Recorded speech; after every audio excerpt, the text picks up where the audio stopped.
Alright, what's up guys? Hope you guys are all doing well. I'm doing this recording from Las Vegas, Nevada. Me and Brian are still on our 4-week road trip. We just grabbed a hotel for the night. We had to get a package from UPS. Had to go to oil change, just kind of some maintenance stuff midway through the trip. But I'm recording this today because I want to go over polarizers. So as a landscape photographer, polarizers are an extremely crucial just piece of equipment to have. They range from probably $20 to $200, and in my experience I've had many of them. I've had nice ones, I've had not so nice ones, I've had ones in between, and in my experience, just mine, I have had no issues with any of the bunch. I have actually had friends with really nice polarizers who had wished they had some of the cheaper ones that I've had over the years, solely because of how user-friendly they are, and they don't give any weird vignettes, they don't do any weird double halos, anything like that.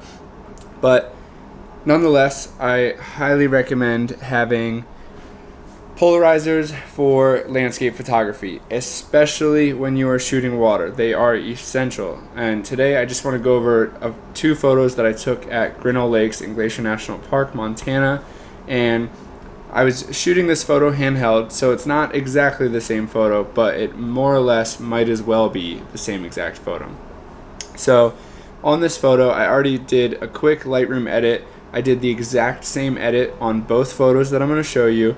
I have the exact same settings on both of the photos that I'm going to show you. So more or less they are the same photo. The only difference that the photos have is I turned my variable polarizer. So when I do this, and you can specifically see this when you're shooting water, if you turn your polarizer, it will cut the glare, and if you continue to turn your polarizer, it'll bring the glare back. And as you kind of just keep it spinning, it's going to go from cutting the glare to having the glare.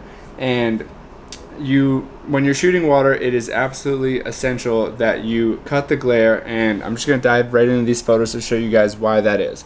So as you can see up here in my histogram, my settings for these photos were ISO 100. I was shooting on my 16 to 35 f4 lens, and I was shooting at f5.0 at 1/125th of a second handheld.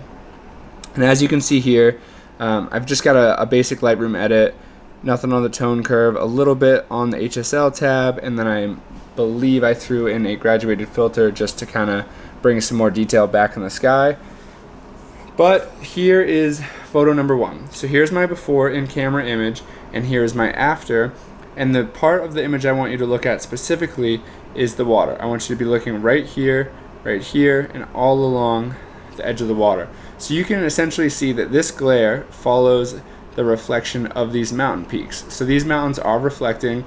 There's not much detail. There might be a little bit right here, but more or less you just have these big white chunks of glare that, in my opinion, don't look good at all. Sorry about that. I'm on relatively bad Wi-Fi right now.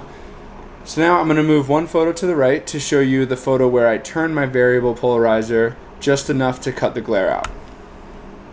Same settings, same composition, same Lightroom edit, and now you can see all of these glares were cut out, not 100%, but for the most part a lot better. And with the same exact Lightroom edit, this photo I think just has such a richer color. It has more depth. It looks cleaner, like compared to the one where the glare is coming through right here. I just think it honestly makes a world of difference. Because I was shooting handheld, they are slightly off aligned, so I wanted to pull them up in Photoshop, and I already aligned them before I recorded this video just to show you guys.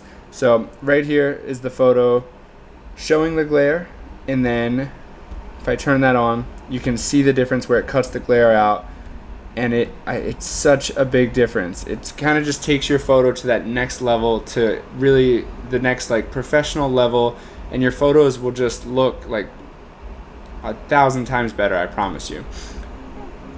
Here they are, just so you can see it side by side.